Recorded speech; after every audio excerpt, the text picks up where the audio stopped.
Hi dears, welcome to ഏഗൽ learning. ഞാൻ നിങ്ങളുടെ സ്വന്തം ഫസൽ സാർ. 9ാം ക്ലാസ്സിൽ സോഷ്യൽ സയൻസിൻ്റെ ടെക്സ്റ്റ് ബുക്ക് വന്നു എന്ന് കേട്ടു. അതിൽ പ്രധാനപ്പെട്ട ചാപ്റ്റേഴ്സ് ഏതൊക്കെയാണ്, എങ്ങനെയാണ് അതിൻ്റെ ഒരു ട്രെൻഡ്, എന്തെല്ലാം മാറ്റങ്ങളാണുള്ളത്? സത്യം പറഞ്ഞാൽ നമുക്ക് മുഴുവനായിട്ടൊന്നും കിട്ടിയില്ല. ഫസ്റ്റ് പാർട്ട് മാത്രമാണ് പുറത്തു വന്നത്, സെക്കൻഡ് പാർട്ട് എത്തിയിട്ടില്ല. എന്നാലും അത് കാണുമ്പോൾ നമുക്ക് എന്താണ് മനസ്സിലാവുന്നത്, എന്തൊക്കെയാണ് ചേഞ്ചസ് ആവുന്നത്, നമ്മുടെ ഒരു അനാലിസിസ് ആണ്. അപ്പോൾ സോഷ്യൽ സയൻസിനെ കുറിച്ച് പറഞ്ഞാൽ 10ാം ക്ലാസ്സാണ് 9ാം ക്ലാസ്സാണ് ടഫ് എന്ന് വെച്ചാൽ നമുക്കൊരു ഒറ്റ ഉത്തരവുള്ളൂ. ഞാനായാലും അച്ഛൽ സാറായാലും വേറെ ആരായാലും പറയുന്ന ഒറ്റ ഉത്തരവാണ് 9ാം ക്ലാസ്സാണ് പൊതുവെ ടഫ് ആവാന്നുള്ളത്. ഇനിയിപ്പം 9ാം ക്ലാസ്സിൽ മാറി വന്ന ടെക്സ്റ്റ് ബുക്കിനെ കുറിച്ച് എന്നോടൊരു അഭിപ്രായം ചോദിച്ചാൽ ഞാൻ തീർച്ചയായിട്ടും പറയും 9ാം ക്ലാസ് തന്നെയാണ് പണി തന്നത്. അപ്പം നിങ്ങൾക്ക് പണിയായിട്ടൊന്നും കൂട്ടേണ്ട, സിമ്പിൾ തന്നെയാണ്. നമുക്ക് ഈ അവസാനം വരെ വീഡിയോ കാണണം. ആദ്യമായിട്ടാണ് നമ്മുടെ ചാനലിലേക്ക് വരുന്നതെങ്കിൽ സബ്സ്ക്രൈബ് ചെയ്യാൻ മറക്കരുത്, ഷെയർ ചെയ്യണം, കൂട്ടുകാരോടൊക്കെ പറയാം. ഏഗണിൽ എല്ലാവരും ഉണ്ട്, നമ്മൾ പൊളിച്ചെടുക്കുന്നില്ല കേട്ടോ. ഓക്കെ, അപ്പോൾ ഇതാ വെൽക്കം ടു ഏഗൺ. ഒന്നും കൂടെ നമ്മുടെ വേൾഡ് ഓഫ് സോഷ്യൽ സയൻസിലേക്ക് ചെറിയൊരു സ്വാഗതം. അപ്പോൾ ആദ്യത്തെ chapter on the roof of the world എന്നാണ് ഇവിടെ കൊടുത്തത്. അതായത് ലോകത്തിൻ്റെ മേൽക്കൂര എന്നാണ്. ഈ ലോകത്തിൻ്റെ മേൽക്കൂര എന്നുകൊണ്ട് ഉദ്ദേശിക്കുന്നത് ഇവിടെ ഹിമാലയത്തിനെ കുറിച്ചിട്ട് ആ ചാപ്റ്റർ. ഹിമാലയ നിങ്ങൾ കേട്ടില്ല, ഒരു മൗണ്ടെയിൻ ആണ്, പർവ്വതം, നോർത്തേൺ മൗണ്ടെയിൻ സിസ്റ്റം ഹിമാലയത്തിനെ കുറിച്ചുള്ള ഒരു ചാപ്റ്ററാണിത്. സത്യം പറഞ്ഞാൽ ഈ പാഠഭാഗം എന്നുള്ളത് 10ാം ക്ലാസ്സിലെ 10th 7ാമത്തെ ചാപ്റ്ററിൻ്റെ ചെറിയൊരു ഭാഗമാണ് ഹിമാലയാസ് എന്നുള്ളത്.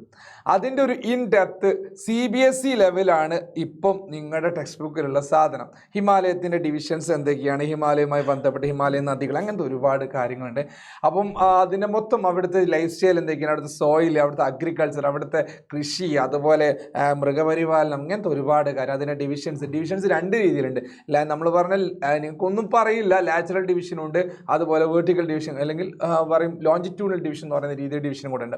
അപ്പോൾ ഇങ്ങനത്തെ ഡിവിഷൻസ് ഒക്കെ പറയുന്ന രീതിയിലുള്ള ഹിമാലയത്തിൻ്റെ വിവിധ മേഖലകളൊക്കെ പറഞ്ഞുകൊണ്ടുള്ള ഒരു അടിപൊളി ചാപ്റ്ററാണ്. സത്യം പറഞ്ഞാൽ അത് ഇച്ചിരി പണിയാണ്. ഒരു എക്സ്പേർട്ട് സഹായമില്ലാതെ നിങ്ങൾക്കത് മുഴുവനായിട്ടും തീർക്കാൻ പറ്റില്ല. CBSEയിലൊക്കെ വിശദമായിട്ട് ഡീറ്റെയിൽ ആയിട്ട് പറഞ്ഞു തരുന്ന ഭാഗമാണ്. അത് ഇൻ ഡെപ്തിൽ അത് കൊടുത്തിട്ടുണ്ട്.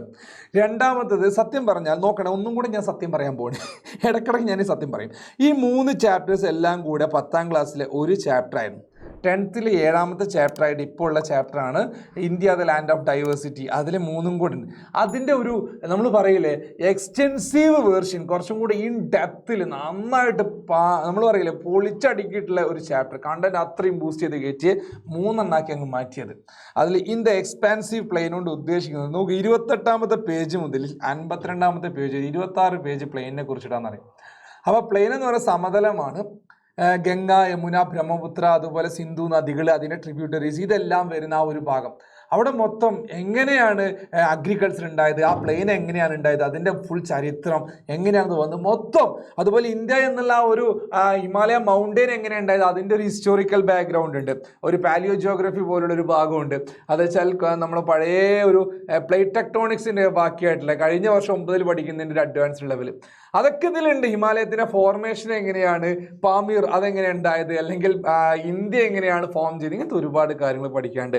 പിന്നെ പ്ലാറ്റ്യൂ, എർത്ത് ഹിസ്റ്ററി, സ്ലംബേഴ്സ്, അതായത് ആദ്യത്തെ ഇന്ത്യയുടെ ഭാഗം എന്നുള്ളത് പ്ലാറ്റ്യൂ ആയിരുന്നു, പെനിൻസുല പ്ലാറ്റ്യൂ എന്ന് പറയുന്ന ഭാഗമാണ്. അപ്പോൾ ഇന്ത്യയുടെ ചെറിയൊരു ഭാഗത്തെ കുറിച്ചിട്ടല്ല പഠിക്കാനുള്ളത്, ഓവറോൾ ഇന്ത്യയെ കുറിച്ചിട്ട് തന്നെ പഠിക്കാനുള്ള ആദ്യത്തെ 3 ചാപ്റ്റേഴ്സ് ഫസൽ സാറിന് കട്ടപ്പണിയാണെന്നർത്ഥം. എനിക്ക് തന്നെയാണ് പണിയുള്ളത്. SS2 ആണ്. അപ്പം നമ്മുടെ അത് എൻ ടെറിട്ടറിയാണ്. അപ്പോൾ അതുകൊണ്ട് നിങ്ങൾ പേടിക്കേണ്ട, ഞാനുണ്ടായിരിക്കും കൂടെ, നമുക്ക് കംപ്ലീറ്റ് സെറ്റാക്കാം. എനിക്ക് അത്രയും ഇൻട്രസ്റ്റ് ഉള്ള ഏരിയ ആണ്.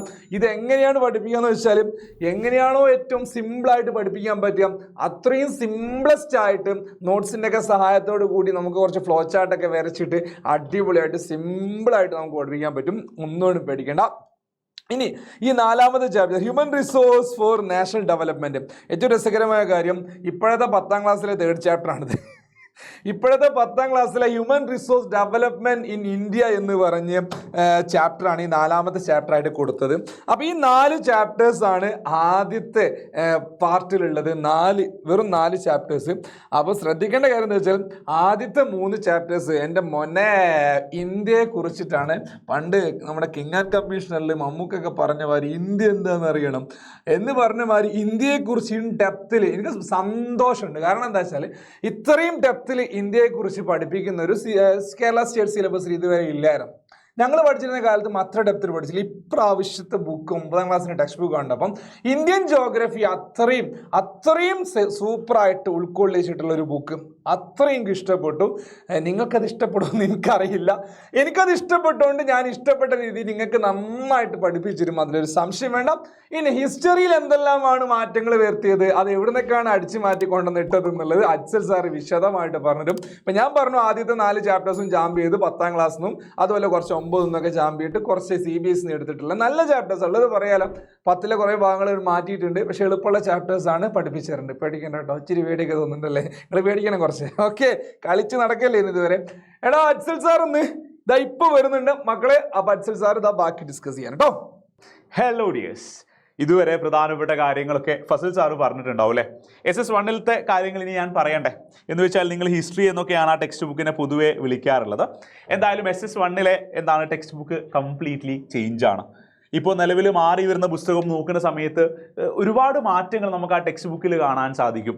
പ്രത്യേകിച്ചും ഇതുവരെയുള്ള ടെക്സ്റ്റ് ബുക്കിൽ നമ്മൾ മിഡീവൽ ഹിസ്റ്ററി ആയിരുന്നു, അല്ലെങ്കിൽ മധ്യകാലഘട്ടത്തിൽ ഉണ്ടായിരുന്ന ഇന്ത്യൻ ചരിത്രമൊക്കെ അല്ലെങ്കിൽ വേൾഡ് ഹിസ്റ്ററി ഒക്കെയാണ് കൂടുതൽ പഠിച്ചിരുന്നത്. ഓക്കെ, പക്ഷേ ഈ പ്രാവശ്യത്തെ ടെക്സ്റ്റ് ബുക്കിന് നമുക്കൊരു ചെറിയ ഒരു PDF നമ്മളെ കയ്യിൽ ലഭിച്ചിരുന്നു.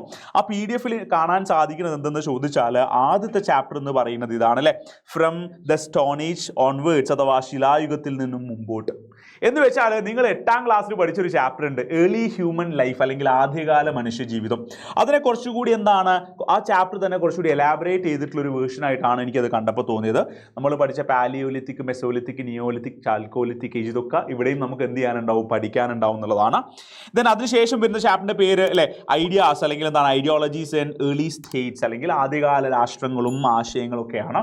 എങ്ങനെയാണ് ഇന്ത്യയിലെ ആദ്യകാല രാഷ്ട്രങ്ങളൊക്കെ രൂപീകരിക്കപ്പെട്ടത്, അതുമായി ബന്ധപ്പെട്ടുള്ള കുറേ കാര്യങ്ങളായിരിക്കും നമുക്ക് ഈ എന്ത് ചെയ്യാനുണ്ടാവുക, ഈ ടെക്സ്റ്റ് ബുക്കിൽ നമുക്ക് അല്ലെങ്കിൽ ആ ചാപ്റ്ററിൽ നമുക്ക് പഠിക്കാനുണ്ടാവാം. കുറച്ചുകൂടി ഡീറ്റെയിൽ ആയിട്ടാണ് എനിക്ക് ടെക്സ്റ്റ് ബുക്ക് കണ്ടപ്പോൾ തോന്നിയത്. ഇപ്പോൾ നിലവിലുള്ള ടെക്സ്റ്റ് ബുക്കിനേക്കാൾ കുറച്ചുകൂടി നമ്മൾ പറഞ്ഞൊരു CBSE എന്നൊക്കെ പറഞ്ഞ പോലെ കുറച്ചുകൂടി ഉള്ളിലേക്ക് ഇറങ്ങിക്കൊണ്ടുള്ള കൃത്യമായിട്ടുള്ള രീതിയിലാണ് അത് സ്ട്രക്ചർ ചെയ്തിട്ടുള്ളത്. ആൻഡ് നെക്സ്റ്റ് ചാപ്റ്റർ എന്ന് പറയുന്നത് ശരിക്കും അത് മിഡീവൽ ഹിസ്റ്ററിയുമായി അല്ലെങ്കിൽ മധ്യകാലവുമായി ബന്ധപ്പെട്ടത് 3ാമത്തെ ചാപ്റ്റർ മുതലായിരിക്കും നമുക്ക് സ്റ്റാർട്ട് ചെയ്യുക. Land grants and Indian society, ഭൂദാനവും ഇന്ത്യൻ സമൂഹവും എന്നാണ് ഈ 3ാമത്തെ ചാപ്റ്റർ നമുക്ക് കാണാൻ സാധിക്കുന്നത്. ഇത് നമ്മുടെ മിഡീവൽ ഇന്ത്യൻ ഹിസ്റ്ററിയുമായി ബന്ധപ്പെട്ട് ഒരുപാട് കാര്യങ്ങളൊക്കെ നമുക്ക് ഇവിടെ പഠിക്കാനുണ്ട് എന്നുള്ളതാണ്. ഇപ്പോൾ അവസാനം വരെയുള്ള ടെക്സ്റ്റ് ബുക്ക് നമ്മൾ എടുത്തു നോക്കുന്ന സമയത്ത് 3ാമത്തെ ചാപ്റ്ററിലായിരുന്നു ഇന്ത്യൻ കോൺസ്റ്റിറ്റ്യൂഷനുമായി ബന്ധപ്പെട്ട കുറച്ച് കാര്യങ്ങൾ പഠിക്കാനുള്ളത്. ഇവിടെ നോക്കിയാൽ നമുക്ക് കാണാൻ പറ്റും എന്താണ് distribution of powers in Indian constitution, Indian ഭരണഘടനയിലെ അധികാര വിന്യാസം. അതായത് നമ്മുടെ കോൺസ്റ്റിറ്റ്യൂഷനും ഭരണഘടനയുമായൊക്കെ ബന്ധപ്പെട്ട കാര്യങ്ങളായിരിക്കും ഈ ചാപ്റ്ററിൽ നമുക്ക് പഠിക്കാനുണ്ടാവാം. നമ്മൾ ഫണ്ടമെന്റൽ റൈറ്റ്സും ഡ്യൂട്ടീസും ഒക്കെ പഠിക്കുന്നതിനേക്കാൾ കുറച്ചുകൂടി ഡീറ്റെയിൽ ആയിട്ട് തന്നെ ഈ ചാപ്റ്ററിൽ നമ്മൾ എന്ത് ചെയ്യേണ്ടി വരും, പഠിക്കേണ്ടി വരും എന്നുള്ളതാണ്.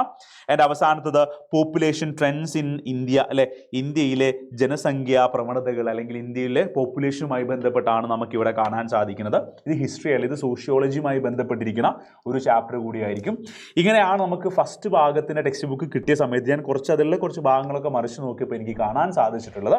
സോ ഇനിയും ഡീറ്റെയിൽ ആയിട്ടുള്ള കാര്യങ്ങളും നമുക്ക് എല്ലാവരെയും പൂർണ്ണമായ ടെക്സ്റ്റ് ബുക്ക് കൈവശം കിട്ടിക്കഴിഞ്ഞാൽ നമുക്ക് എന്ത് ചെയ്യാൻ പറ്റും, അതുമായി ബന്ധപ്പെട്ട കൂടുതൽ ഡീറ്റെയിൽ ആയിട്ടുള്ള കാര്യങ്ങളും ചാപ്റ്റേഴ്സുമായിട്ടൊക്കെ നമുക്ക് വീണ്ടും കാണാൻ സാധിക്കും. സോ താൽക്കാലികമായിട്ട് ഞാൻ പോകുന്നു, നമുക്ക് വീണ്ടും കാണാം. ബൈ.